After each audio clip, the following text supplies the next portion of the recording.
여러분,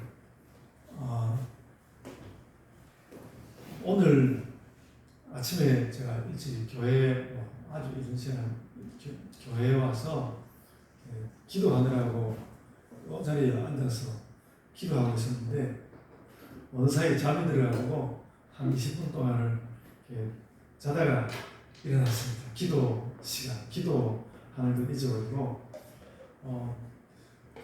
밤에 어제 밤에도 늦을까 싶어서 일찍이 자고 그랬음에도 불구하고 요즘 더위 가운데 잠을 자고 지내고 하는 것이 무척 힘들고 아주 힘들다는 생각은 안 했는데 오늘 아침에는 이렇게 교회에 와서 기도하다가 저도 모르게 잠이 들어버렸습니다.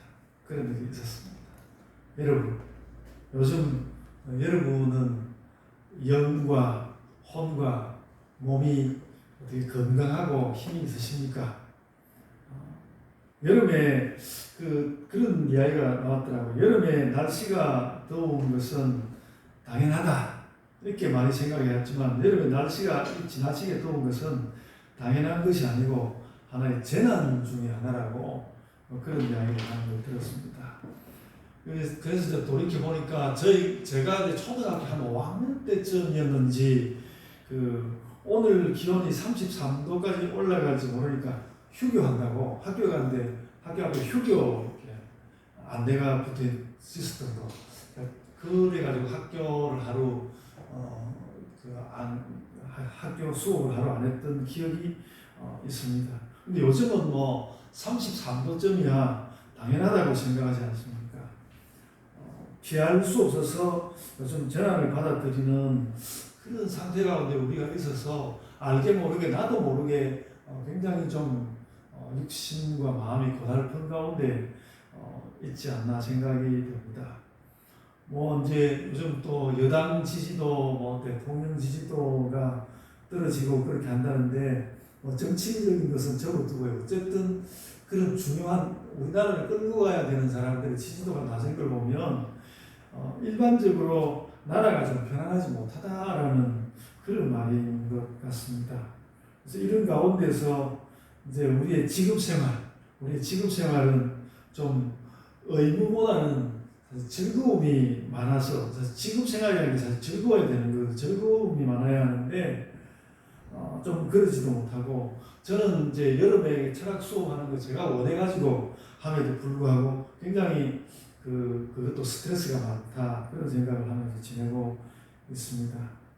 그래서 요즘 여러분은 어떠신지 자꾸 즐거움보다는 자꾸 의무에 붙잡히고 그러다 보면 이제 가슴이 답답하고 그런 시간을 많이 보내고 있는 것 같습니다. 그래서 온 세상이 그런 중이라서 저도 요즘 이제 해결하지 못하는 문제가 그런 것입니다.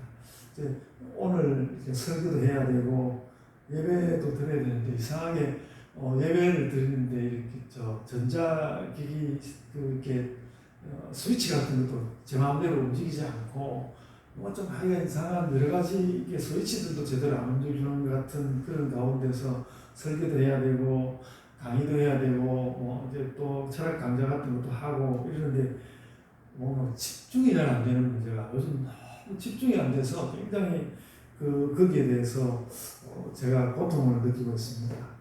그러니까 이제 이미 말씀드렸지만 여름철이 되니까 밤에 잠을 잘 잘 수가 없습니다.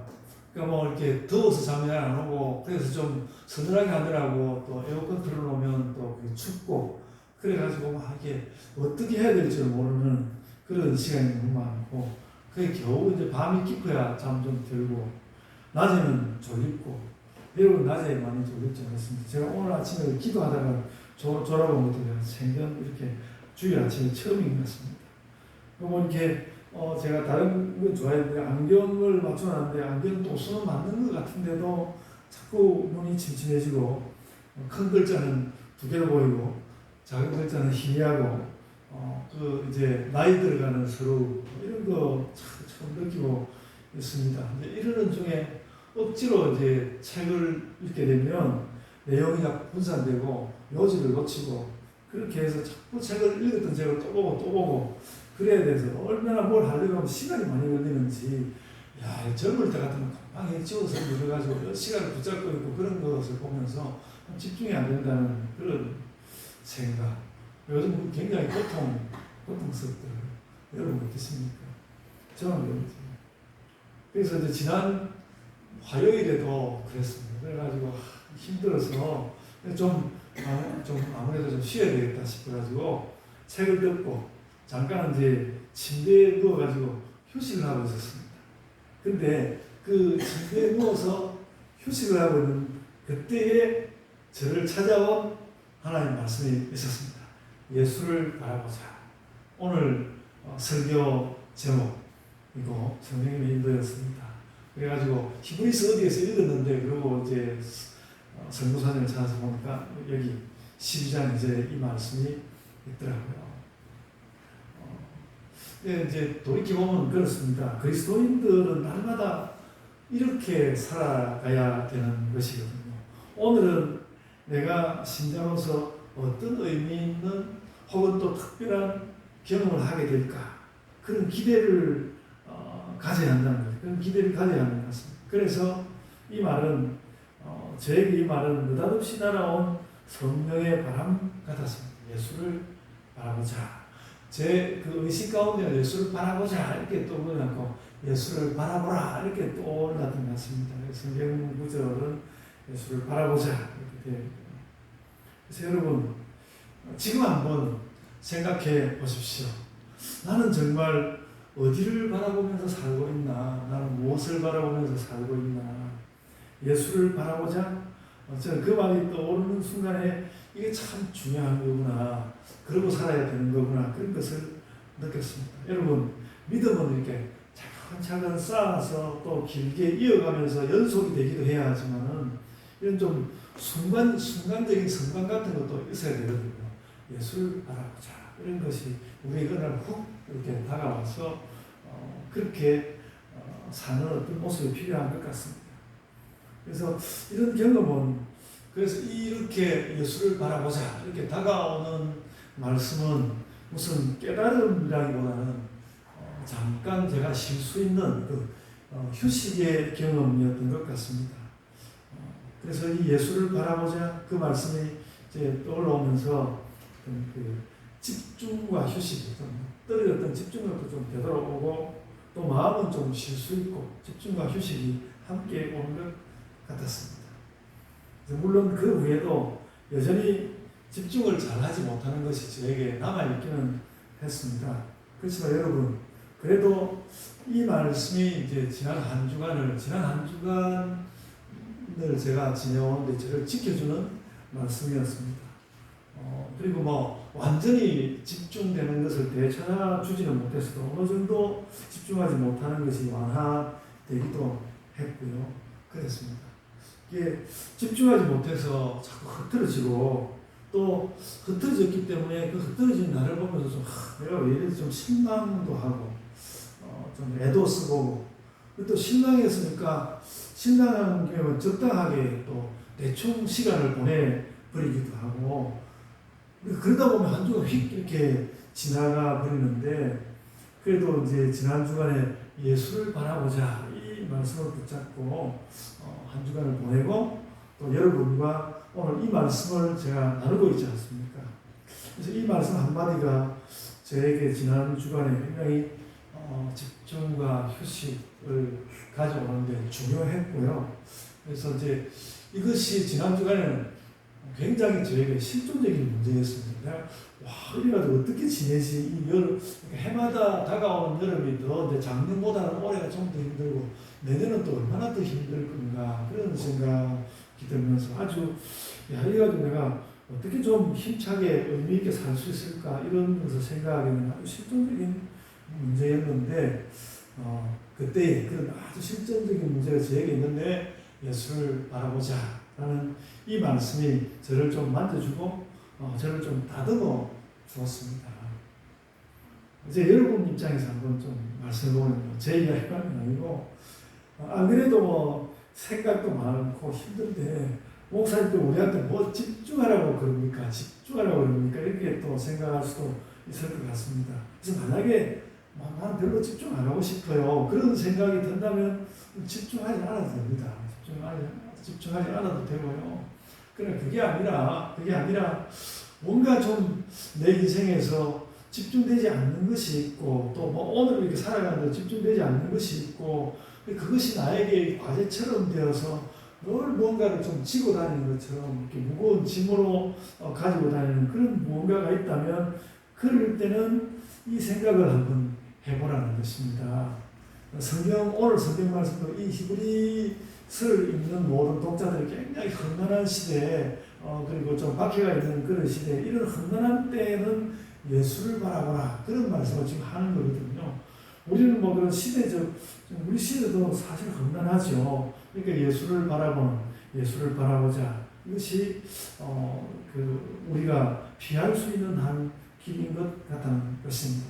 그래서 예수를 바라보는 것 때문에 무슨 기적이 일어난다는 것이 아니라 큰 기적이 일어난다는 것이 아니라 그리스도인들은 원래 그렇게 산다는 것이죠. 그리스도인들은 원래 그렇게 산다. 무엇인가가 우리에게 집중되지 못하고 그럴 때에 우리 다시 예수를 바라보자 하고 되돌아간다는 것이죠. 그래서 여러분 이런 생각을 해봐야 합니다. 내가 신자로서 예수를 잘 바라보아야 하는데 내가 신자로서 예수를 잘 바라보아야 하는데 예수를 바라보지 않는 문제가 내 안에 있는 것은 아닌가 그런 생각도 해보아야 하는 것 같습니다. 그래서 어쨌든 저는 지난 한 주간은 그렇게 예수를 바라본다는 말을 품고 한 주간을 넘어왔고요. 여러분도 한 주간을 또 다가오는 주간을 맞고 나날을 살아가시면서 무엇인가 어렵게 느껴질 때에 예수를 바라보자라는 말을 마음 깊이 품어볼 것을 제가 권고를 드리는 것입니다. 우리가 신적으로 좀 어려운 것이 구체적으로 어떤 어려운 문제가 있는 것일 수도 있고 또는 뭔지는 모르겠는데 내가 살아가는 것이 요즘 좀 허공을 치는 것 같고 그럴 수도 있습니다. 그럴 때에 이 마음을 품어보자는 것입니다. 예수를 바라보자. 제가 지난 주일에 예수가 누구인지는 꽤 잘 요약을 해드렸던 것 같습니다. 그는 하나님 나라의 상속자요 창조의 동행자로서 하나님과 같고 우리 죄를 정결케 하심으로 우리도 상속자가 되게 하시는 분이시다. 우리 지난 주일날 제가 마지막으로 그 말씀으로 요약을 해드렸는데 예수님이 이런 분이니까 우리가 이 예수께 집중해야 되겠다. 예수를 바라보자. 나는 문제없이 잘 살고 있는데 목사님만 그냥 힘든 거 아닙니까? 그렇지는 않을 것 같은데 그래도 제가 너무 오늘 좀 설교 시작해서 한참을 힘들다는 이야기를 하고 있습니다. 죄송합니다.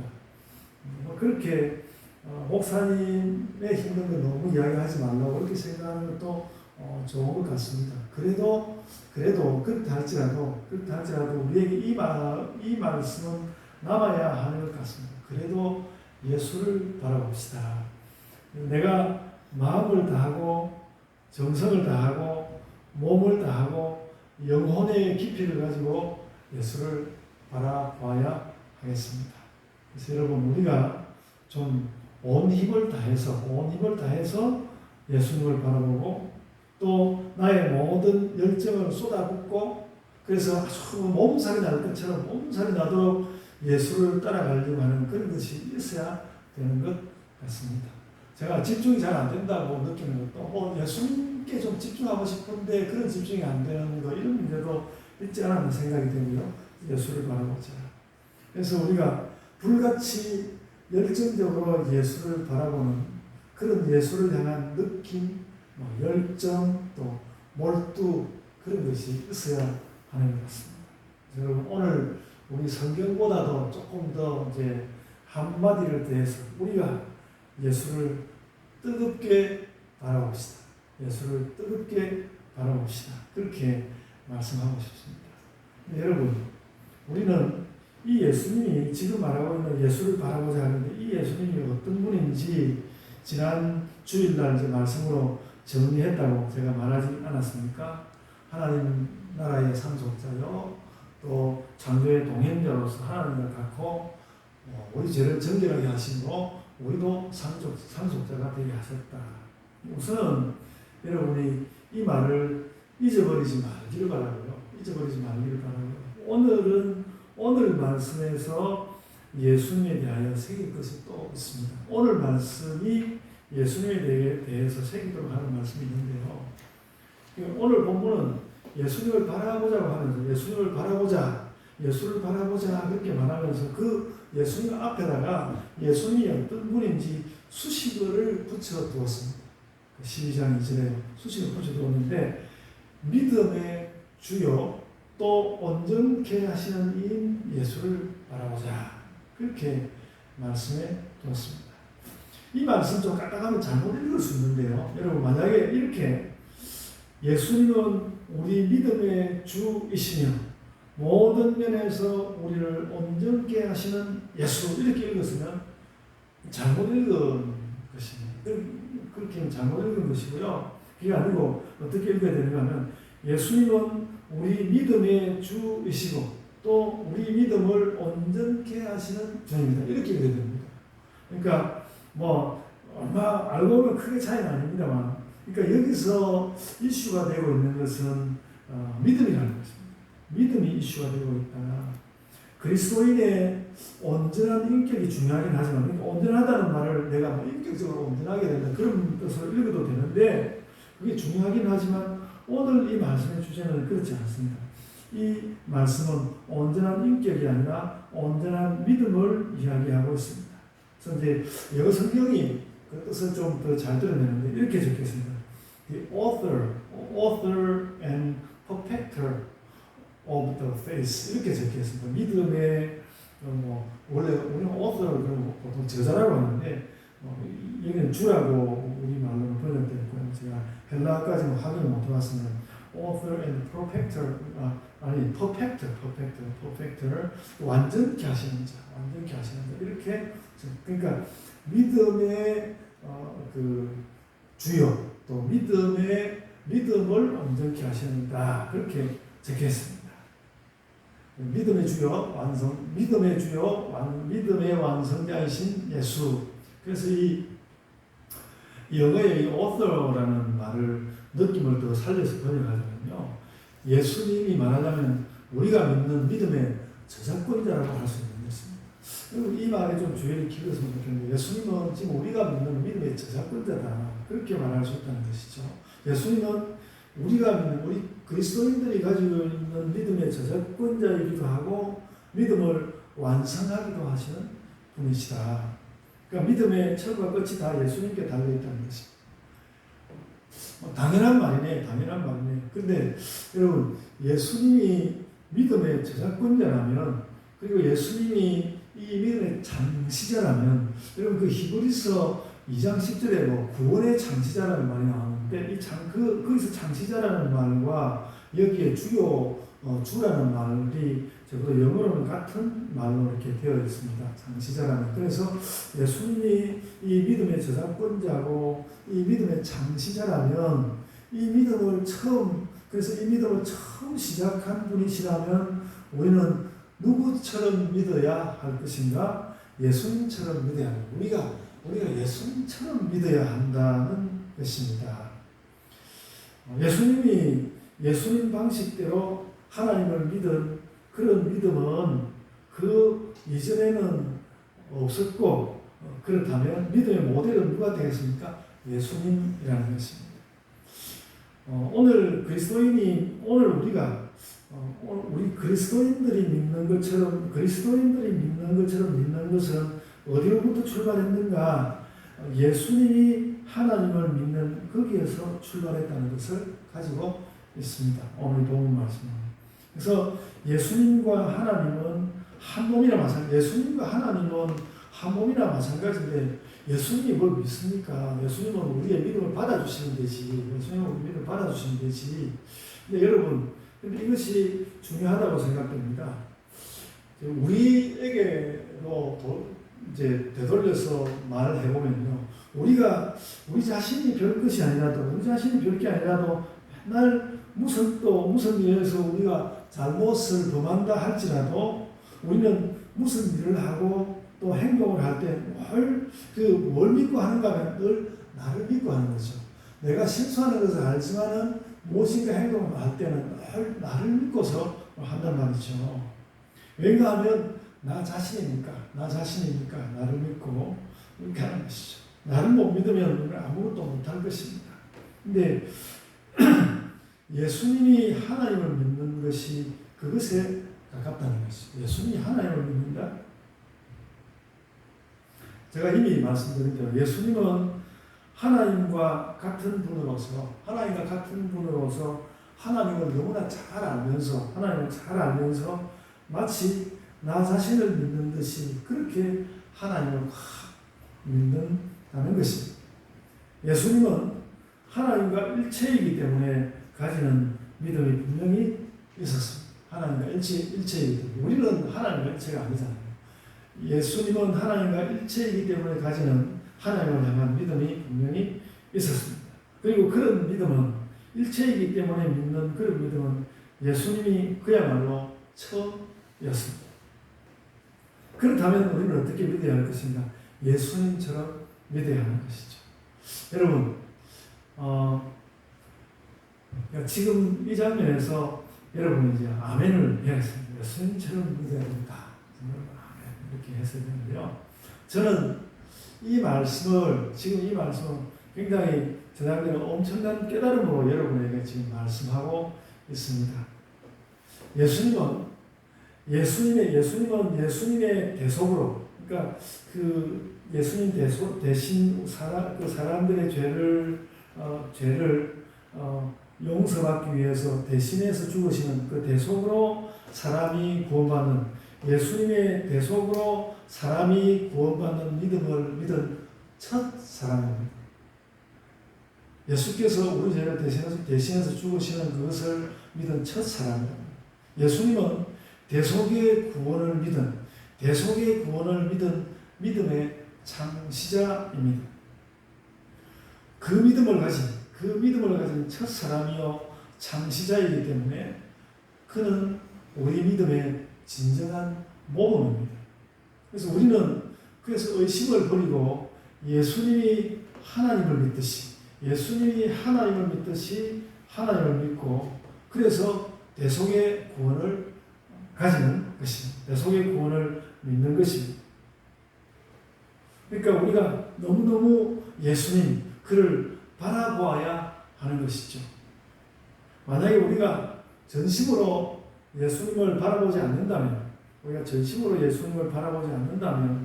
우리의 믿음은 헛것이 되고 말 것입니다. 또 믿음이 갈 길을 잃어버릴 것입니다. 그래서 여러분, 저는 이제 이 부분하고 관련해서 신학적인 문제를 좀 생각을 해보았습니다. 예수님이 이 대속의 믿음을 믿은 첫 사람이다. 이것을 좀 그렇게 흔한 주장은 아닌 것 같은데 신학적인 문제를 좀 생각을 해보았습니다. 예수님이 신성과 인성을 함께 가졌다는 것은 믿음에 있어서 참 중요한 것이다. 그러니까 예수님이 신성과 인성을 함께 가졌다는 것이 예수께서 새로운 믿음, 예수 중심의 예수가 창시자가 되는 그런 믿음을 내어놓는 데 있어서 절대적으로 중요하다. 인성과 신성을 함께 가지고 계신 것이 우리가 뭐 예수님의 그 신성과 인성의 교리를 얼마나 알겠습니까? 그렇지만 믿음과 관련해서 신성과 인성의 교류가 있는 것이 분명합니다. 그리고 우리가 그 예수님의 믿음을 믿는 이 부분과 관련해서 그 예수님에게서 신성과 인성의 교류가 있는 것이 분명하다는 것이죠. 좀 어려운 말이지만. 그래서 예수님은 그 예수님의 예수님의 그 신성으로 인해서 하나님과 동등이시고 한 몸과 같습니다. 그런데 한편으로는 그 예수님의 그 인성을 가지고는 그 너무나 잘 아는 그 하나님을 믿는 것입니다. 인성을 가지고 그 하나님을 믿는 것이죠. 믿었습니다. 하나님을 그렇게 한 몸으로 잘 아는 마음을 가지고 하나님을 믿는 것이죠. 그러니까 그래서 예수님의 믿음은 최고의 믿음일 수밖에 없다는 것입니다. 하나님과 신성을 가지고 하나님과 한 몸으로 나를 아는 것처럼 알고, 그러나 또 인성을 가진 사람으로서 하나님을 믿는다는 것입니다.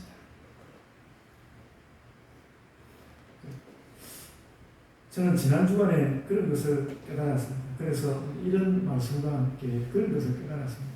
믿음이라는 것이 우리에게 신적인 세계가 열리는 문이구나.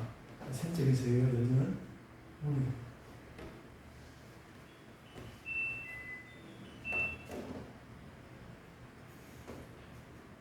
다시 말씀하겠습니다.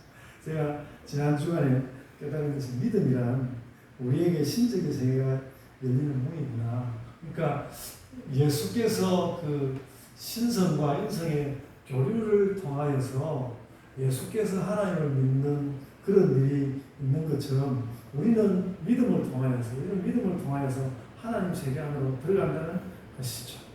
그래서 그 문이 바로 예수님이라는 것입니다. 예수님, 그가 신성과 인성을 함께 가졌기 때문에 열릴 수 있는 그런 문이었습니다. 그래서 우리가 가지는 믿음이란 신적인 세계로 열리는 문이다. 잊어버리지 맙시다. 제가 이거 저 혼자 생각하면서 엄청난 깨달음이었는데 여러분하고 이렇게 공유가 좀 잘 안 되는 것 같은 그런 느낌이 들었습니다. 그러므로 예수님은 믿음의 저작권자요. 예수님이 믿음의 저작권자요. 창시자일 뿐만 아니라 믿음의 완성자이기도 한 것입니다. 우리가 그 예수님의 믿음을 그대로 받아들여서 우리도 이 땅의 세계에서 하나님을 향하여서 그 신적인 세계를 향하여서 열려가기 때문에 믿음의 완성자이기도 하다는 것입니다. 그래서 우리의 믿음은 완전히 예수님을 모범으로 삼아야 하고요. 정말 그렇게 우리 마음을 굳힌다면 우리는 점점 완성된 믿음으로 나아갈 것입니다. 그래서 우리는 믿음의 창시자 예수님처럼 그렇게 믿고 또 하늘의 제사장 예수님처럼 우리도 하늘을 향하여서 나아갈 수 있습니다. 그래서 오늘 여러분의 마음 가운데 하늘이 보이시기를 바랍니다. 저는 오늘 예수를 바라보는 것에서 시작해서 그렇게 바라볼 수밖에 없는 그 사실이, 예수를 바라볼 수밖에 없는 그 사실이 우리의 믿음과 연관되어 있다는 것을 말씀을 드렸습니다. 당연한 이야기죠. 그래서 우리가 예수를 바라보는 거기에 진정한 기독교인의 믿음이 있고 그 믿음을 가지려고 하는 모습이 있다는 것이죠. 내가 예수를 바라보려고 하는 그런 마음이 일어날 때에 나는 그 예수 그리스도를 볼 뿐만 아니라 나에게 믿음이 있다는 것도 함께 발견하게 된다는 것이죠. 그래서 예수님을 바라보는 것은 바로 우리 믿음의 실체입니다. 그래서 저는 혼란을 넘어서야 할 때에, 제가 이제 지난 주간을 보내면서 혼란을 넘어서야 하는 때에 예수를 바라보자 라는 그런 감동을 얻은 그 사실에서 제 믿음이 가야 할 길을 제대로 가고 있다는 확신을 얻었습니다. 제가 막 혼란스러울 때 다른 생각이 떠오르는 것이 아니라, 내가 혼란스러울 때 다른 생각이 떠오르는 것이 아니라 예수를 바라보자는 감동을 얻은 그 사실에서 내가 믿음의 길을 가야 할 그 믿음의 길을 제대로 가고 있다는 확신을 얻었습니다. 우리가 자주 우리 자신의 믿음이 의심스러울 때가 있지 않습니까? 그래서 이 부분이 저에게 중요했습니다. 그래서 여러분, 예수를 바라보라는 이 말씀이 결국 우리에게 확신을 주고 의심을 물리쳐준다는 것을 알아야 하겠습니다. 그러니까 예수를 바라보자라는 그 말은 우리에게는 믿음을 다시 확인하는 말씀으로 다가온다는 것입니다. 여러분, 그래서 예수를 바라보자는 이 말씀을 의지해서, 여러분 자신, 여러분 자신의 믿음을 확신하는 그런 믿음으로 제가 오늘 여러분을 초청합니다. 예수를 바라봄으로써 나 자신의 믿음을 확인하는 그런 믿음으로 여러분을 초청합니다. 그래서 예수를 바라보는 믿음으로, 예수를 바라보는 그 믿음을 가지고 여러분의 시대를, 우리의 시대를 잘 살아가시기를 바랍니다. 아멘. 자, 기도하겠습니다. 주님, 저희에게 믿음을 더하여 주시며 또 우리의 삶이 여러 가지로 흐트러지고 어려울 때에 예수 그리스도를 바라보게 하여 주옵소서. 오늘의 이 예배도 아버지 하나님 앞에 나아가며 예수 그리스도를 바라보는 예배가 되게 하여 주옵소서. 이 모든 저희의 시간 가운데 함께하여 주시며 찬양하며 기도하며 주님 앞에 나아가는 것이 저희에게 힘찬 것이 되게 하여 주옵소서. 주님, 저희들의 이 예배로 주께서 아버지 하나님께서 영광 받아 주옵소서. 감사하고 예수님 이름으로 기도드리옵나이다. 아멘.